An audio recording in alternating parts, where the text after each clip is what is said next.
मेरा ससुर रोज मेरे शोहर से मेरी शिकायतें लगाता। कभी कहता कि बहू ने मेरे कपड़े ठीक से नहीं धोए, कभी कहते कि आज खाने में नमक तेज है, तो कभी कहते बहू ने आज मुझे चाय बनाकर नहीं दी, बहू बहुत लापरवाह है, इसे तो अपने सास ससुर का कोई ख्याल नहीं है। जबकि ये सब झूठ था। मैं ससुर का हर काम अच्छे तरीके से करती थी। ससुर की इस बात पर मेरे शोहर को गुस्सा आ जाता और वो मुझे मारना शुरू कर देते। जब मेरा शोहर मुझे मारता तो मेरे ससुर आकर अपने बेटे को डांटना शुरू कर देते और मुझे सीने से लगाकर कहते, ये मेरी बेटी है, तुम्हारी हिम्मत कैसे हुई इसे मारने की। मैं हैरान होती, ससुर का ये सब करने का क्या मकसद था। एक रोज ससुर ने मुझे एक होटल में भेजा और कहा कि आज बच्चे स्कूल की बजाय इस होटल से लेने हैं। मैं होटल गई तो वहाँ एक आदमी ने मुझसे बदतमीजी करने की कोशिश की। मैं रोती हुई बच्चे लेकर घर आ गई, मगर घर में कदम रखते ही मेरे सर पर आसमान टूट पड़ा जब शोहर के हाथ में, मेरा नाम निदा यास्मीन है। आज भी मेरे शोहर अनवर जैसे ही घर में दाखिल हुए तो मेरे ससुर ने उनके सामने मेरी शिकायतों के ढेर लगा दिए। अनवर जैसे ही मुझ पर हाथ उठाने लगे तो मेरे ससुर ने हमेशा की तरह मेरे शोहर का हाथ पकड़कर उन्हें झटक दिया और मुझे सीने से लगाकर कहा कि ये मेरी बेटी है, तुम जानते नहीं औरत पर हाथ उठाना भी बिला जरूरत गुनाह है। और फिर बहू ने ऐसी भी कौन सी बड़ी गलती कर दी, सिर्फ खाने में नमक ही तो तेज हुआ है। मगर बाबा, अगर आपको कुछ हो जाता तो इसका जिम्मेदार कौन होता।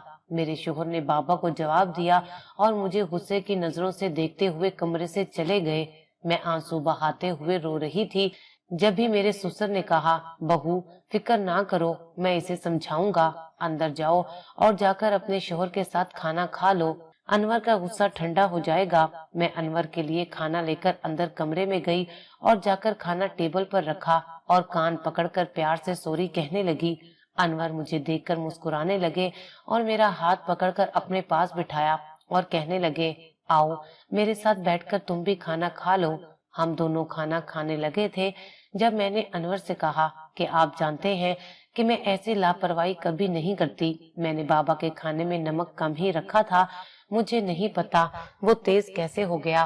फिर मैं जानकर भला ऐसा क्यों करूंगी, और खासकर उस वक्त जब आपकी अम्मी कुछ दिनों के लिए अपने बीमार भाई के पास गई हुई हैं। अनवर कहने लगे, वो तो ठीक है, मगर ये तुमने पहली बार गलती नहीं की, इससे पहले भी बाबा तुम्हारी बहुत शिकायतें लगाते हैं। अनवर की इस बात सुनकर मैं हैरान ज़दा थी कि भला ऐसे कैसे हर बार मुझसे गलती हो जाती है। मैं रात भर जाग रही थी और सोच रही थी कि मैंने अपनी सास को भेज तो दिया है, मगर बच्चों के साथ इस घर की पूरी जिम्मेदारी मैं नहीं निभा सकती। मैं हर काम ठीक से करती थी, मगर गलत कैसे हो जाता मैं कुछ नहीं जानती थी। यही सोचते सोचते मुझे नींद आ गई। अगले रोज दोपहर को मैंने बच्चों को स्कूल से घर लाना था। एन उसी वक्त मेरे ससुर की तबीयत खराब हो गई। उस वक्त घर पर कोई मौजूद ना था। मैं बाबा को अस्पताल ले जाना चाहती थी, मगर बाबा कहने लगे, बहू तुम ऐसा करो, डॉक्टर को यहीं बुला लो। मेरी इतनी हिम्मत नहीं है कि मैं अस्पताल पहुंच सकूं। ऐसा ना हो मुझे रास्ते में ही कुछ हो जाए। मैंने फौरन ही कॉल करके बाबा के फैमिली डॉक्टर को बुलाया और उन्होंने कुछ दवाएं दी और इंजेक्शन भी, जिससे बाबा कुछ देर के लिए सो गए थे और अब उनकी तबीयत थोड़ी बेहतर लग रही थी। तब जाकर मेरे दिल को थोड़ा सुकून आया था। अब मुझे डर था कि बाबा फिर से शिकायत लगाकर मुझे मार ना पड़वा दें। अचानक मेरी नजर घड़ी पर पड़ी तो दोपहर के 3 बज रहे थे। मैं चौंक पड़ी और फौरन ही दरवाजे की तरफ दौड़ी। या अल्लाह, 3 घंटे हो गए हैं, बच्चे स्कूल में इंतजार कर रहे होंगे, उनकी छुट्टी तो 12 बजे की हो गई होगी। मैं दरवाजे तक ही पहुंची थी कि वहां गाड़ी में अनवर के साथ दोनों बच्चों पर मेरी नजर गई तो मैंने फिर से सुकून की सांस ली। मगर अनवर और बच्चे जब घर में आए तो मेरी जान निकल गई। जब बच्चे बुरी तरह डरे हुए और सहमे हुए थे और रोने लगे, मैंने उन्हें चुप करवाया। इतनी देर में अनवर मुझ पर फिर से गुस्से से बरस पड़े थे। कहने लगे, हद होती है लापरवाही की, तुम बच्चों को लाना कैसे भूल गई। अगर स्कूल से मैडम की कॉल ना आती तो मुझे भी इल्म ना होता। बच्चे पूरे 3 घंटे स्कूल में अकेले बैठे रहे। अनवर आज भी मुझ पर हाथ उठाना चाह रहे थे, मगर मेरे ससुर ने कहा, बेटा गुस्सा करने से पहले इसकी पूरी बात तो सुन लो, वो क्यों नहीं आई। तब बाबा ने कहा, کہ میری तबीयत अचानक बिगड़ने लगी थी और फिर घर पर कोई मौजूद नहीं था, तो बहू ने सही वक्त पर डॉक्टर को घर ही बुला लिया और मुझे वक्त पर दवा मिल गई और बहू को वक्त नहीं मिला। वो सुबह से मेरी देखभाल में लगी थी। अनवर ने जवाब दिया, अगर ऐसी बात थी तो ये मुझे एक कॉल ही कर देती, मैं जाकर बच्चों को ले आता, मगर लापरवाह तो ये बहुत हो गई है। मैं देख रहा हूँ कुछ दिनों से ना जाने इसका दिमाग कहाँ गुम है। आज मैं हैरान थी कि बाबा ने मेरी शिकायत नहीं लगाई थी और मुझे अनवर के गुस्से से बचा लिया था। उसी रोज अचानक रात को मेरे मोबाइल पर एक नए नंबर से कॉल आ रही थी। उस वक्त फोन उठाना मुनासिब नहीं था। तुम उठाती क्यों नहीं हो? अनवर नींद में मुझसे कह रहे थे। हाँ देखती हूँ। मैं घबराते हुए फोन को ऑफ करके सो गई। सुबह जब मैं उठी तो जल्दी जल्दी घर के सारे काम करने लगी और बच्चों को स्कूल के लिए तैयार कर रही थी। तभी अचानक अनवर ने मेरा फोन ऑफ देखा तो मुझसे पूछने लगे, रात को किसका फोन था? अम्मी का फोन था। वो मामू की ज्यादा हालत खराब है और वो कह रही थी कि मुझे अभी कुछ दिन और भी लग जाएंगे। अनवर ने उस वक्त तो मेरी बात को नजरअंदाज कर दिया, मगर रोज आधी रात को मेरे फोन पर नए नंबर से कॉल आती थी और मैं घबराकर फोन बंद कर देती थी और अब तो बेहुदा मैसेज आने लगे थे। मैंने सोचा क्यों ना अपने देवर फैजान से इस बारे में बात करूं। शाम मैंने फैजान के पास जाकर उससे कहा, मुझे तुमसे जरूरी बात करनी है। वो कहने लगा, बोले भाभी, सब खैरियत तो है ना? मैंने तब उसे उस नंबर और कॉल मैसेज का बताया और उसे अपना फोन दे दिया और कहा, बस याद रहे इस बारे में तुम्हारे भाई को कोई भिनक ना लगे। वो कहने लगा, आप बेफिक्र रहें। एक तरफ मैं उस वजह से परेशान थी तो दूसरी तरफ पिछले कुछ दिनों से मेरी नंद फाइजा रोज कॉलेज से शाम को घर वापस आ रही थी और सुबह कहकर जाती थी, आज एक्स्ट्रा क्लास है, मुझे देर हो जाएगी। वो ना जाने किस नई मुसीबत में मुझे डालने वाली थी। घर के सारे मामले मेरे हाथों से निकलते जा रहे थे। एक दिन मैंने अपनी सास को कॉल की और वापसी का मालूम किया तो वो अफसुर्दा होकर कहने लगी, मेरे भाई की तबीयत बिल्कुल नासाज है और इस वक्त मैं भाई भाभी को अकेला छोड़कर नहीं आ सकती। कुछ देर बाद सास ने फोन बंद कर दिया। एक रोज मैं अकेले कमरे में बैठी सब कुछ सोच रही थी कि उसी वक्त बाबा ने दरवाजा नॉक किया और कहा, बहू मैं अंदर आ जाऊं? मैंने जल्दी से सर पर दुपट्टा ओढ़ लिया और कहा, बाबा आ जाएं। अगर कोई काम था तो आप मुझे बुलवा लेते। बाबा मुस्कुराने लगे और मेरे पास बैठकर मुझे समझाते रहे, घंटों बातें करते रहे, मैं तुम्हारे साथ हूँ और अनवर से आज के बाद डरने की कोई जरूरत नहीं है। मेरी तरफ से इजाजत है। वो जब तुम्हारे साथ गलत करे तुम उसके खिलाफ खड़ी हो सकती हो। अगर वो मेरा बेटा है तो तुम भी मेरी बेटी हो। बाबा की बातें सुनकर मैं हैरान होती। एक तरफ तो वो मेरी शिकायतें लगाते और दूसरी तरफ मेरे खैर ख्वाह भी बन जाते। इतनी देर में अनवर के चिल्लाने की आवाजें आने लगी। मैं जल्दी से दौड़ी और जाकर देखा तो मेरी नंद फाइजा पर अनवर हाथ उठा रहे थे। अनवर क्या कर रहे हैं आप? जवान बहन पर हाथ उठाना कौन सा बड़ापन है? अनवर तो उल्टा मुझे ही शुरू हो गए थे, ये रोज कॉलेज से देर से आती है और तुमने कभी इससे पूछना गवारा ही नहीं किया और उल्टा इसे बचाकर सर चढ़ा रही हो। ये रोज किस गैर लड़के से मिलने जाती है? ये सुनते ही बाबा की तबीयत भी बिगड़ने लगी थी। हम सब फौरन ही बाबा की तरफ भागे और उनको दवा दी। मेरी नंद अपने कमरे में चली गई तो अनवर गुस्से से मेरे ऊपर बरसने लगे कि सारा तुम्हारा कसूर है, अगर तुम पहले मुझे बता देती तो ये सब ना होता।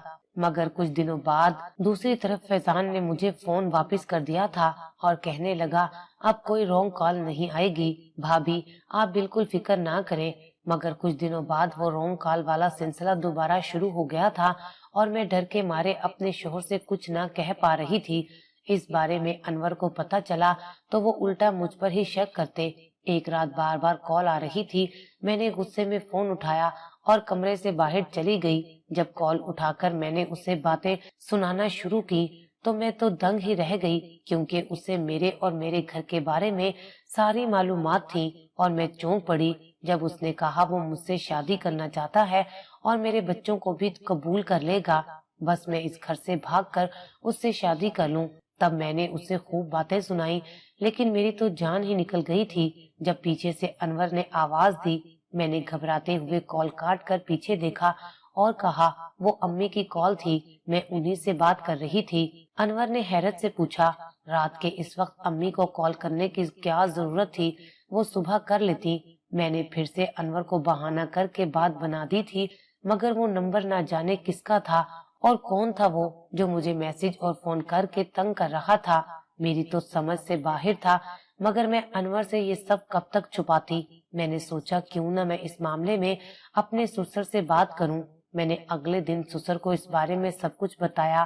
وہ بھی پریشان ہونے لگے اور کہنے لگے، بہو ابھی تک اس بارے میں بالکل انور سے کوئی ذکر نہ کرو، کیونکہ اس کا غصہ تو تم جانتی ہو، وہ ہرگز برداشت نہیں کرے گا اور الٹا تم پر شک کرنے لگے گا۔ میں نے اپنا سم نمبر بدل دیا تھا، مگر نہ جانے کیسے اسے وہ نمبر بھی میرا مل گیا تھا۔ میں جب اس سے بات کرتی ایسا محسوس ہوتا جیسے اسے میرے پل پل کی خبر ہو۔ پھر ایک دن کچھ ایسا ہوا، میں تو دنگ ہی رہ گئی تھی۔ جب میں بچوں کو لینے گاڑی میں بیٹھ کر اسکول گئی تو راستے میں مجھے اسی کا فون آیا اور وہ مجھ سے ملنے کے لیے دھمکی دینے لگا۔ وہ کہہ رہا تھا کہ وہ جانتا ہے اس وقت اس کے بچے اسکول میں ہیں اور وہ انہیں وہیں سے اغوا کروا لے گا۔ اگر میں اس سے ملنے ابھی اسی وقت ایک ہوٹل میں نہ گئی تو وہ کچھ بھی کر سکتا ہے۔ میں تو خوف سے کانپ رہی تھی۔ میں جیسے ہی اسکول پہنچی میرے چہرے کا تو رنگ ہی اڑ گیا تھا۔ اسکول میں بچے موجود نہیں تھے اور اسکول والوں نے کہا کہ اسکول کارڈ دکھا کر کوئی بچوں کو پہلے ہی لے جا چکا ہے۔ میں تو سر پکڑ کر وہیں بیٹھ گئی تھی۔ میں اس وقت کس کو کہتی، کس سے مدد مانگتی؟ اپنے دیور فیضان کو فون کیا تو اس کا نمبر بند جا رہا تھا اور انور کو اس وقت میں کچھ نہیں بتا سکتی تھی، کیونکہ ان سے میرے تعلقات اچھے نہیں چل رہے تھے۔ وہ مجھے بچوں کی جان کی دھمکی دے رہا تھا۔ پھر میں نے بڑی ہمت کر کے اپنے سسر کو کال کی اور انہیں سب کچھ بتا دیا۔ تب وہ کہنے لگے، میں یہاں سب سنبھالوں گا، بہو تم فوراً ہوٹل جاؤ، بچے اس کے پاس ہیں، اس سے مل کر بات کرو اور جلدی سے بچوں کو گھر واپس لے آؤ۔ تم فکر نہ کرو، میں تمہارے ساتھ ہوں۔ بابا کی باتوں سے مجھے تسلی ہونے لگی تھی۔ میں جلدی سے اس ہوٹل کے پتے پر پہنچی جہاں اس آدمی نے مجھے بلایا تھا۔ میں ہوٹل کے اندر پہنچی تو وہ آدمی مجھے دیکھ کر میری طرف آنے لگا۔ اس کے ساتھ میرے دونوں بچے بھی تھے۔ اس کے چہرے پر نقاب لگا ہوا تھا۔ میں ٹھیک سے اسے پہچان نہیں سکتی تھی، مگر وہ فوراً ہی مجھ سے اس طرح سے باتیں کرنے لگا جیسے مجھے نہ جانے کب سے جانتا ہوگا، اور بچوں کے ہاتھ میں بہت سارے چاکلیٹ وغیرہ بھی تھے۔ وہ مجھ سے بالکل بے تکلف ہو کر باتیں کر رہا تھا۔ کہنے لگا، تمہارے لیے یہی بہتر ہے کہ تم میری بن جاؤ۔ پھر بچوں کو کہنے لگا، بچوں اپنی ماما کو تنگ نہیں کرنا، اور جیسا میں نے آپ لوگوں کو سمجھایا ہے آپ لوگ ایسا ہی کرنا۔ میں اس وقت بہت ہی دباؤ میں تھی، میں اسے کوئی جواب نہ دے سکی۔ میں جلدی سے بچوں کو لے کر گھر پہنچی تو میرے تو پسینے ہی چھوٹ گئے تھے۔ گھر کے حال میں پورا گھر جمع تھا۔ وہاں بابا، انور اور میرا دیور فیضان اور نند سبھی موجود تھے، اور سب کی نظریں مجھ پر جمی ہوئی تھی۔ ایسا لگ رہا تھا جیسے میں کوئی گناہ کر کے واپس لوٹ آئی ہوں۔ لیکن جب میں نے بابا کی طرف نظریں کی تو وہ نظریں جھکانے لگے، جیسے میں نے گھر والوں کی ساری امیدوں پر پانی پھیر دیا تھا اور گھر والوں کی عزت میں اپنے پیروں تلے روند کر چلی گئی تھی۔ مگر میرا قصور ہی کیا تھا؟ میرے ذہن میں ہزاروں سوالات آنے لگے تھے۔ لیکن جب انور نے غصے سے میرے منہ پر تھپڑ مارا اور مجھے وہ تصویر دکھائی تو میری تو روح ہی لرز گئی۔ میری اور اس آدمی کی وہ بےہودہ تصویریں جو کسی نے کمپیوٹر کے ذریعے بنائی ہوئی تھی، میری تو آنکھیں ہی پھٹی کی پھٹی رہ گئی تھی۔ سب نے میرے اوپر الزام تراشی شروع کر دی تھی۔ میری ساس بھی آ چکی تھی۔ وہ کہنے لگی، میں نے پہلے ہی کہا تھا یہ لڑکی چال چلن میں ٹھیک نہیں لگتی، مگر انور اس وقت تم نے میری ایک نہ سنی اور تمہارے سر پر عشق کا بھوت سوار تھا۔ فیضان کہنے لگا، بھابھی مجھے آپ سے یہ امید نہ تھی۔ آپ نے مجھے اس نمبر کے بارے میں جھوٹ کیوں کہا جب آپ خود اس کے ساتھ ملی ہوئی ہیں؟ میں نے روتے ہوئے اپنے سسر کی طرف دیکھا اور کہا کہ آپ تو سب کچھ جانتے ہیں۔ تب وہ بولے، بہو ان بےہودہ تصویروں کو دیکھنے کے بعد بھلا میں کیسے کہہ دوں کہ تمہارا دامن پاک ہے؟ تبھی انور نے میرا ہاتھ پکڑ کر مجھے دھکے مار کر گھر سے باہر نکال دیا تھا۔ میں نے کہا، انور ایک بار بچوں سے پوچھے، وہ سب سچ سچ بتا دیں گے۔ مگر جب بچوں سے پوچھا کہ بیٹا بتاؤ مما تم لوگوں کو کہاں لے گئی تھی اور تم دونوں کہاں تھے، میرے سر پر تو آسمان ٹوٹ پڑا جب میرے بچوں نے کہا کہ ماما ہمیں ان انکل سے ملوانے کے لیے لے کر گئی تھی، اور وہ انکل کہہ رہے تھے، بیٹا میں ہی تم دونوں کا اصل باپ ہوں، आप दोनों मेरे ही बच्चे हैं। बच्चे ये क्या कह रहे थे, मेरी तो कुछ समझ नहीं आ रहा था। फिर मुझे उस आदमी की बात याद आई। चलते वक्त उसने बच्चों से कहा था, घर जाकर वही कहना जैसा उसने समझाया है। इससे पहले मैं अपनी सफाई में कुछ कहती, अनवर ने फिर से मेरे मुंह पर थप्पड़ मार दिया था और गुस्से से घर से निकाल दिया था। मैं सबकी नजरों में कसूरवार दिखाई दे रही थी, जबकि अनवर ने ये भी तो कह दिया था कि ये बच्चे पता नहीं मेरे हैं या नहीं। सबके अल्फाज मुझे कानों को बंद करने पर मजबूर कर रहे थे। मैं बच्चों को लेकर फौरन ही वहां से भाग निकली थी, क्योंकि मुझसे कुछ भी बर्दाश्त नहीं हो रहा था। मैं वहां से अपने मेके आ गई थी, जहां मेरी बूढ़ी माँ के सिवा कोई ना था। वो भी बहुत बीमार थी और कुछ दिनों बाद मेरी माँ भी मुझे हमेशा के लिए छोड़कर चली गई थी। शायद वो मेरे दुख बर्दाश्त नहीं कर सकी थी। मेरे मेके में कोई नहीं था सिवाय उस खाली मकान के, जो जाते वक्त वो मेरे लिए छोड़ गई थी। कोई भी औरत सब कुछ बर्दाश्त कर सकती है, मगर ये बदकारी का इतना बड़ा इल्जाम जो उसके दामन को तार तार कर दे, वो ये हरगिज बर्दाश्त नहीं कर सकती, फिर चाहे उसका शोहर ही क्यों ना हो। मैं रोते पीटते इस सदमे में दिन गुजारने लगी थी। अनवर ने तलाक दे दी थी और मेरी जिंदगी खत्म हो चुकी थी। फिर मैंने एक स्कूल में टीचर की जॉब शुरू कर दी थी, क्योंकि बच्चों की जिम्मेदारी मेरे सर पर थी। अब मैंने बच्चों की खातिर अकेले जीना सीख लिया था और अपनी वीरान जिंदगी को आगे बढ़ाने की कोशिश कर रही थी। 6 माह बाद एक रोज मेरे घर के दरवाजे पर दस्तक हुई और जब मैंने जाकर देखा तो मैं चौंक पड़ी थी। दरवाजे पर मेरा देवर फैजान खड़ा था और साथ में एक वकील और कानूनी कुछ पेपर भी उसके हाथ में थे। वो अंदर आया, मुझसे कहने लगा, भाभी कैसी हैं आप, और बच्चे कहाँ हैं, वो कैसे हैं। तब उसे देखकर मैंने मुंह मोड़ लिया और कहा, आज तुम्हें किस गर्ज से अपनी भाभी और बच्चों की याद आ गई है। वो ही बच्चे जिन्हें तुम लोगों ने ये कह दिया था कि वो तुम्हारे खानदान का खून नहीं है और मैं एक बदकिरदार औरत हूँ। उस पर फैजान रोने लगा कि बस करें भाभी, अल्लाह ताला ने आपके दिल की आह खाली नहीं जाने दी और आपके गुनाहगार हम सब ने ही अपनी अपनी गलतियों की सजा भुगत ली है। खासकर अनवर भाई ने। फैजान के मुंह से इतने अरसे बाद अनवर का नाम सुनकर मैं तड़प उठी थी। मैं खुद ही आंसू पोंछने लगी और कहा, कहाँ है वो, कैसे है वो, तुम कुछ बोलते क्यों नहीं हो, चुप क्यों खड़े हो। फैजान रोते हुए कहने लगा, भाभी वो अपनी आखिरी सांसें ले रहे हैं और अस्पताल में हैं, उनकी हालत ठीक नहीं है और वो आपसे और बच्चों से आखिरी बार मिलना चाहते हैं। मैं बच्चों को लेकर फौरन ही दबे पांव फैजान के साथ अस्पताल के लिए निकल चुकी थी। मुझे फैजान ने बताया था कि उस दिन भाई ने मुझे तलाक नहीं दी थी, मैंने उन्हें रोक लिया था और उनकी आपकी तलाक नहीं हुई थी, मगर आप जा चुकी थी। मैं अस्पताल पहुंची तो अनवर को देखकर मेरी तो जान ही अटक गई थी। वो आईसीयू में बहुत ही सीरियस हालत में थे और मेरे वहां पहुंचते ही उन्होंने मुझे और बच्चों को देखकर हाथ जोड़कर इशारे से माफी मांगी और आंखें बंद कर ली थी। मैं रोती चिल्लाती रही और अनवर मुझे और बच्चों को हमेशा के लिए छोड़कर जा चुके थे। फिर फैजान ने बताया कि ये सब उनके ससुर का किया धरा था। असल में अनवर भाई उनकी सकी औलाद ना थे। भाई को बचपन में ही अम्मी और बाबा ने जिनसे गोद लिया था, वो बहुत ही अमीर तरीन और दौलत शोहरत वाले लोग थे और भाई के नाम उनकी सारी दौलत, पैसा और जायदाद सब कुछ था। इस दौलत की गर्ज से अम्मी और बाबा ने भाई को पाला और लालच में दौलत हासिल करना चाहिए, लेकिन ये ना हो सका क्योंकि भाई के सके वालिदैन की वसीयत के मुताबिक भाई की जायदाद शादी के बाद सिर्फ उनकी बीवी या बच्चों के नाम हो सकती थी और किसी गैर के बिल्कुल नहीं हो सकती थी। इसलिए जब अनवर भाई ने पसंद की शादी की ख्वाहिश जाहिर की तो सबने इनकार कर दिया। बाबा तो बिल्कुल राजी ना थे, क्योंकि बाबा अपने ही भाई की लड़की के साथ भाई का रिश्ता करना चाहते थे ताकि दौलत उनके घर में ही रह जाए, मगर भाई ने आपको पसंद कर लिया था। भाई की जिद के आगे वो मजबूर हो गए और फिर शादी के बाद से ही बाबा ने आपके साथ वो सारे मामलात जान कर किए ताकि भाई की नजरों में आपको बुरा बनाकर घर से निकलवा सके और भाई की दूसरी शादी उनके खानदान की लड़की से करवाई जा सके। तब बाबा ने वो खेल रचाया।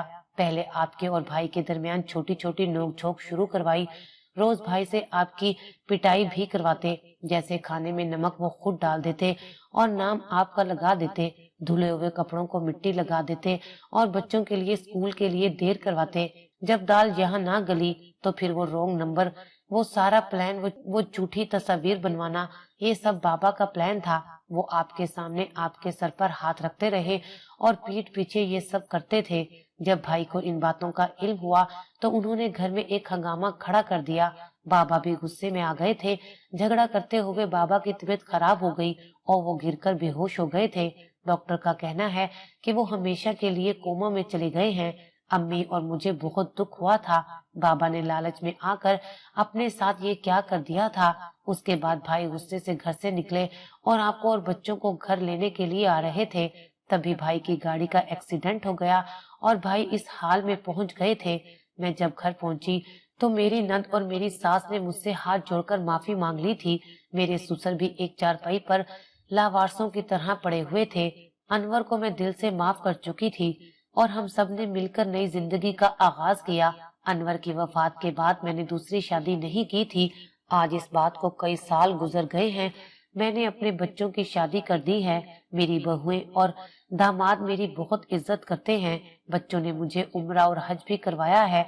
मेरे ससुर यूं ही चारपाई पर पड़े पड़े फोत हो गए थे।